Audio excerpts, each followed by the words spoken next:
الحمد لله حق حمده والصلاة والسلام من لا نبي من بعده وعلى آله وأصحابه وأزواجه وعترته وأولياء ملته أجمعين. أما بعد فأعوذ بالله من الشيطان الرجيم. بسم الله الرحمن الرحيم. قال الله تبارك وتعالى في القرآن المجيد والفرقان الحميد: يا أيها الذين آمنوا لم تقولون ما لا تفعلون. صدق الله المولانا العظيم وصدق رسوله النبي الكريم الأمين ونحن على ذلك لمن الشاهدين والشاكرين والحمد لله رب العالمين. ثم الرضا عن أبي بكر وعن عمر وعن علي وعن عثمان ذي الكرم. اللهم يا رب بالمصطفى بلغ مقاصدنا واغفر لنا ما مضى يا واسع الکرم. امام الانبیاء ایسے نبوت کے بھی خاتم ہیں، رسولوں میں نمایاں ہیں، رسالت کے بھی خاتم ہیں. بیاں اتمام نعمت کا علیکم نعمتی میں ہے، بیاں اتمام نعمت کا علیکم نعمتی میں ہے. شرف ہو کیا بیاں ان کا، یہ نعمت کے بھی خاتم ہیں. سراپا ذل رحمت ہیں کہ یہ ہیں رحمت عالم. نبی کا وصف یہ بھی ہے کہ رحمت کے بھی خاتم ہیں. اور زمانہ ان کو کہتا ہے امین و حافظ و ناصر. زمانہ ان کو کہتا ہے امین و حافظ و ناصر. ہر ایک عاقل پہ روشن ہے یہ امانت کے بھی خاتم ہیں.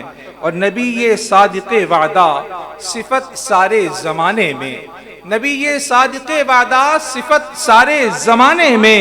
یہ ایک اعجاز سرور ہے، صداقت کے بھی خاتم ہیں. اور جناب شب ہجرہ علی کو جب سلایا اپنے بستر پر، شب ہجرہ علی کو جب سلایا اپنے بستر پر، زمانہ کہہ اٹھا احمد دیانت کے بھی خاتم ہیں. اور قبلہ والد گرامی حضرت مفتی احمد میاں برکاتی رحمۃ اللہ تعالی علیہ مقطع میں تحریر فرماتے ہیں کہ زمانہ دودھ پینے کا جوانی کا بھی اے حافظ. زمانہ دودھ پینے کا جوانی کا بھی اے حافظ. ہر ایک انداز کہتا ہے عدالت کے بھی خاتم ہے. ہر ایک انداز کہتا ہے عدالت کے بھی خاتم ہے. معزز علماء کرام، سامعین، حاضرین، بزرگوں، دوستوں، اللہ تبارک و تعالیٰ کا ہم جتنا شکر ادا کریں ہمارے لیے کم ہے کہ اس نے ہمیں اور آپ کو آج یہاں اتنے پیارے کنونشن میں اور اتنے پیارے نورانی چہروں میں بیٹھنا، حاضر ہونا نصیب فرمایا. اللہ تبارک و تعالیٰ کے پیارے حبیب سرکار دو عالم کریم آقا، پیارے آقا صلی اللہ تعالیٰ علیہ وسلم کی جو ذات مبارکہ ہے وہ اتنی پیاری ذات مبارکہ ہے کہ اگر ہم بات کریں آپ اول بھی ہیں، آپ آخر بھی ہیں. لیکن اگر ظاہراً بات کی جائے تو ہمارا جو عقیدہ اہل سنت و جماعت بالکل واضح ہے. یہاں جن سے میں مخاطب ہوں وہ کوئی علماء کی بارگاہ میں عریضہ پیش نہیں کروں گا، وہ مجھ سے بہتر سمجھتے ہیں، جانتے ہیں. علماء کی بارگاہ میں سبقاً عرض کر رہا ہوں، اور جو میرے احباب ہیں ان کو صرف مشورتاً اور ایک عقیدہ بیان کرنے کی کوشش کر رہا ہوں کہ ہمارا یہ عقیدہ اہل سنت و جماعت ہے کہ اللہ تبارک و تعالیٰ نے حضور نبی کریم صلی اللہ تعالیٰ علیہ وسلم پر نبوت کا سلسلہ ختم فرما دیا. اب حضور کے بعد، ان کے زمانے میں، ان کے بعد کوئی نیا نبی نہیں آ سکتا. بالکل یہ بات ہمارا عقیدہ اہل سنت و جماعت بالکل واضح ہے. اب جو اس کے خلاف ہے وہ یقیناً کافر و مرتد ہے. یہ ہمارا عقیدہ ہے، یہ ہمیں بے حد یاد رکھنے کی ضرورت ہے. اور سرکار دو عالم صلی اللہ تعالیٰ علیہ وسلم ہی پیشوائے مرسلین ہیں، اور جناب حضور ہی خاتم النبیین ہیں. آپ کی ذات مبارکہ پر نبوت کا سلسلہ ختم کر دیا گیا. سامعین من، اب اگر ہم مزید آپ دیکھیں قرآن و حدیث کی روشنی میں، قرآن مجید فرقان حمید میں تقریباً 100 کے قریب آیہ مبارکہ ہیں جن میں سے یہ بات ثابت ہو جاتی ہے کہ عقیدہ ختم نبوت الحمدللہ یہی ہے کہ سرکار دو عالم صلی اللہ علیہ وسلم ہی آخری نبی ہیں. اب اگر اس کے علاوہ جو واضح آیہ مبارکہ ما کان محمد ابا احد من رجالکم ولکن رسول اللہ وخاتم النبیین، اس آیہ مبارکہ میں تو واضح ہر چیز ہو جاتی ہے تو اس سے تو کوئی بات بندہ کوئی دوسری بات سمجھ ہی نہیں سکتا۔ اور میں اگر اس زمانے کی بات کروں تو میں یہ بات اپنے حیدرآباد میں کئی کنونشن میں عرض کر چکا ہوں کہ اس پرفتن دور میں صرف کلمہ طیبہ پڑھنے سے ہمیں معلوم نہیں ہوگا کہ سامنے والا مسلمان ہے یا نہیں ہے۔ ہمارے ادارے احسن البرکات میں جب نو مسلم حضرات آتے ہیں اسلام قبول کرنے کے لیے تو حضور قبلہ والد گرامی کے زمانے میں ہی یہ بات وہاں پر تاکیداً ہم نے محسوس کر لی تھی کہ اب یہ زمانہ آ چکا ہے، جب کوئی نو مسلم اسلام قبول کرنے آئے تو اس کو اس بات کے ساتھ ساتھ اس بات کی تاکیداً بھی کی جائے کہ لفظ خاتم النبیین اس کو یاد رکھنا ہے، یعنی کلمہ طیبہ جب پڑھ لے تو کلمہ طیبہ پڑھنے کے بعد اس کو باقاعدہ سمجھایا جائے کہ لفظ خاتم النبیین پر عمل کرنا بے حد ضروری ہے۔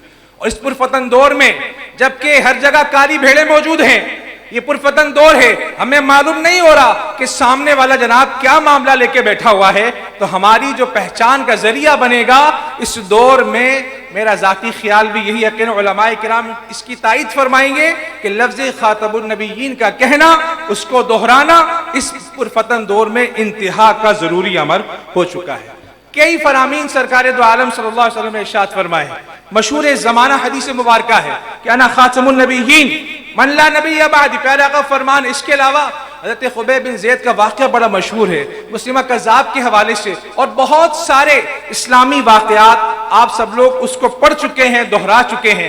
لیکن سبحان اللہ ہمارے علماء اہل سنت نے جبکہ قادیانیت اپنے معاملات کو لے کر آگے بڑھ رہی تھی، وہاں ہمارے علماء نے اپنی جان سے، اپنے مال سے، اپنے وقت سے، اپنے ذہن سے، اپنی تحریر کے ذریعے ان قادیانیت کا سلسلہ پورا بند کیا۔ اور ایک بڑا پیارا واقعہ، تاریخ کا انوکھا واقعہ، یعنی ایسے معاملات جو لوگ کرنے میں گھبرایا کرتے تھے، ڈرا کرتے تھے، ہمارے علماء نے خصوصاً حضور قبلہ قائد اہل سنت حضرت علامہ شاہ احمد درانی صدیقی رحمت اللہ تعالی علیہ، حضرت علامہ عبد المصطفیٰ اعظمی رحمت اللہ تعالی علیہ، حضرت علامہ سید محمد علی رضوی شاہ صاحب رحمت اللہ تعالی علیہ اور دیگر اکابرین نے مل کر جو تحریک ختم نبوت کا صلہ کیا، اور 1973 میں جو آپ نے معاملہ فرمایا، الحمدللہ آج اس کا ثمرہ یہ نظر آتا ہے کہ آج اس معاملے کو گولڈن جوبلی سال کے طور پر الحمدللہ دنیا بھر میں منایا جا رہا ہے۔